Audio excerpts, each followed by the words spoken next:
Was there a conversation of what to do after Edwin and Mike had, it seemed like an interaction on the sideline to let him back in? I guess how do you handle something like that in real time? Yeah, you gotta handle it right there when it happens. You know, you had, you didn't have the ideal situation, right? We stop him, and Edwin lines up, and he's a guy who, you know, he wanted to block the kick, so he left. I mean, you look at the replay, he left a blink early. They call the flag, and then a couple plays later they score. So that's a touchdown off the board. Because I didn't know he missed a field goal, but that's a touchdown off the board. And when he was coming off, he knew what he had did. Like he had to put it back in his mind. You know, you got to remember, he jumped off sides, and then he gave up the damn touchdown. So, guys, everybody in the world, however many millions of people were watching, he gave up the touchdown. So he was gathering himself up, and then, you know, coach went over there and said, "Yo, like, what the hell you doing?" And you know, it was emotions on the sideline. You know what I mean? Which that's competition, all that kind of stuff. But sat down, told Ed, like, "Bro, you can't do that kind of stuff." You know, and when he calmed down, it was like, "Bro, like, you can't act like that." You know what I mean? So the conversations were had, and it was like, you know, you got to be right. You got to be right in there. And he went back and he stayed composed, and he helped make numerous plays in there where, like, it gave us a chance to win the game. So again, like, those things are going to happen. You got to make sure you address it in the game, address it after the game, address it in meetings. So, like, you want to make sure you give him a chance to know and recoup from that. When you guys have the conversation on the sideline after he's kind of gathering himself, is like the way he reacts instructive on how you determine, like, am I going to put him back out there? Yeah. If a guy's too damn wild and stuff, and he can't calm down, he ain't going back in the damn game. Mm-hmm. No way. He's gonna cost you. You know what I mean? Like, lose your emotions. It cost you earlier, right?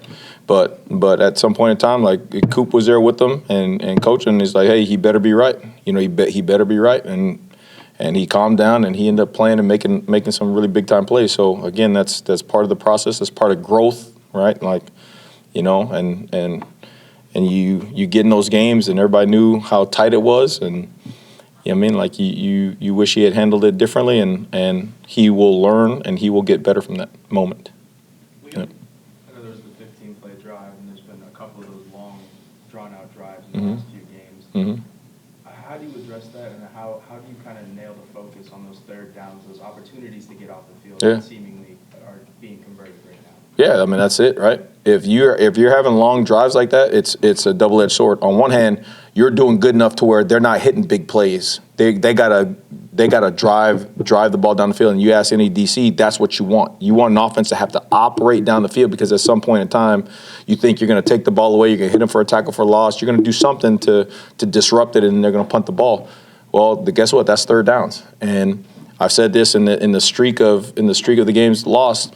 We've had critical third downs and long, where it was either a bad play called by me or just not executing, didn't put them in enough good situations in during the week to where they didn't execute, and we didn't execute that one. You know, we called up a game, and the game is coming scot-free. If you look at it, Jenkins is running right at him scot-free and is going to sack him, do all that kind of stuff. We just didn't hold up. I didn't give the DBs enough tools back there to hold it off for that split second. So I'm going to take the blame for that one too.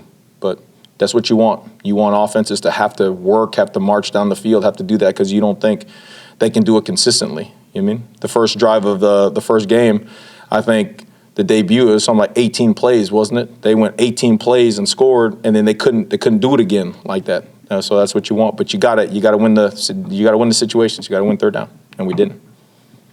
When you're facing a backup quarterback who looks shaky at best, with teams passing sub 50%, do you consider selling out to stop the run, go away from three safeties out there? Just what's the thought process in that moment? Yeah, I mean, if you go back and look at schematically wise, right, you got backup quarterbacks there, but it doesn't mean anything if you don't get them in situations to show that they're the backup. If they can operate their regular offense, then they're operating their regular offense. You got to get him in a situation where, guess what? He's got to drop back 15 times now to try to win the game, and that's where interceptions come. That's where sacks come. That's where those things come. So you look at it, and I think it's the last 4 or 5 series of the game, you had the long series, the 15-play one, where, again, we get them in multiple third downs and we don't do it. But after that, they won a series and they tried to run the ball. They couldn't run the ball. Then they went back and they opened it up and they actually threw the ball 3 times, I think, in a row, and he couldn't throw the ball. And then they went back to running the ball and they couldn't run the ball. You know what I mean? So, the guys executed. The guys executed when we need to get the ball back, but we got to be better in those third downs earlier in the game, and we can't have critical penalties that put points on the board. I mean, that's 7 points. That's 7 points. The offense should have went down there, kicked the field goal, we won, we would have been celebrating. But that's self-inflicted. Just how surprised are you that you guys find yourself in a 4-game losing streak after the way you guys left those first 3 games? I mean, of course, it's surprising, but you gotta stick to the process. You gotta stick to seeing growth. You gotta stick to seeing improvement. You gotta, you can't shy away from that. That's what this is. You're gonna win. You're gonna lose, but you gotta adapt to what's going on. And I mean, you come out there and watch them practice. You watch them practice today, and it was probably one of our more physical practices. Those guys running around. I myself have to watch. Listening, having people on the outside world tell everybody how crappy we are and all this kind of stuff. Imagine those guys in the locker room being bombarded with how crappy you are, all this stuff. Your coaches are crap, all this kind of stuff. The stuff they got to deal with, and yet they're still expected to go out there and bust their butt and be as physical as all hell and make sure they represent this place as all possible. You know what I mean? That's a lot of noise for those guys. You know what I mean? So they went out there today and they worked. You know what I mean? They worked their butt off, and they've been working their butt off. I looked at the thing from 2024, and I saw scores of 50-3, 36-11. Saw 2, 3, 4 touchdown games. Guess what, guys? These guys are battling their ass off to give us a chance to win the game. Whether it was 40, 48, 36 in double overtime to a top 20 team, one of the best offenses in the country, or whether it was 20-13, okay, the last plays of drive, they're battling their ass off to give Florida State a chance to win this game. Okay? They're 2 totally different teams. Those are 2 totally different mentalities. And myself especially, I got to give them something, just one thing to go out there and help them. Like one thing to go out there and help them. You know what I mean? So that's what we're trying to do. That's what we're trying to fix. We're trying to make sure that they're confident in their ability. There are some good football players. There's some good young men in that room. And you want to do everything you can to give them that one play, that one third down in that 15-play drive. Guys, we're not talking about this. You know what I mean? We're celebrating a victory, getting ready in the bye week, doing all this kind of stuff. Well, guess what then? That means us as coaches got to find that one play, got to find that one thing, got to find that one technique, take away that one defense, do those little things to give them that one chance. While the whole world telling them how crappy we are and all that kind of stuff, we got to give them that one chance so they can go out there and perform. So they went out there today and they practiced their tails off, and kudos to that. Kudos to them. But we got work to do. We got to make sure we do things right. Brendan, have you, I guess kind of a 2-part, have you talked to your guys about that outside noise? Clearly, it's something that you guys it's there. And then also, you just as a professional, as a veteran in this industry, like how are you handling that as well? Well, one, Coach Norvell, I mean, it constantly, that's been from day one, whether good or bad. You know what I mean? Like the old adage, the rat poison, right? Just do it. Just concentrate on this. Concentrate on what we're doing. Because again, like, you want to get caught up in it, you'll get caught up in it. Like you'll get caught up in it real quick. Whether it's player, you'd be surprised, right? You hear the stories and you hear all the stuff all the negativity that can come out, blah, blah, blah. I mean, got death threats, got all this kind of stuff, in my Twitter, da-da-da. If I want to get caught up in it, I get caught up in it. It would take me to a black hole. But you know what? Like, they don't see the work. They don't see the guys in the locker room. They don't see that those guys are, it's not the same. It's not the same losing. They're there and they're fighting. You know what I mean? And I've been on some teams where we've come into places and there's a process, right? There's a process of, you got a bunch of guys and they lose one year. Then you got a process of a bunch of guys and they start fighting back and they start losing those one possession games. And then all of a sudden, guys, it turns around and now they win. They learn and they win. And now you got a team that just knows how to win. Well, guess what? That's what they're going through. That's exactly what they're going through, to give us a chance to be in it in those last minutes. Kevin Sperry comes in there, okay, and everybody, I guarantee you, everybody said, yeah, that's game.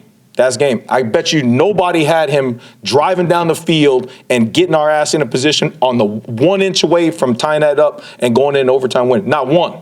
Not one person said it, but the guys on that sideline. Okay? That's these guys.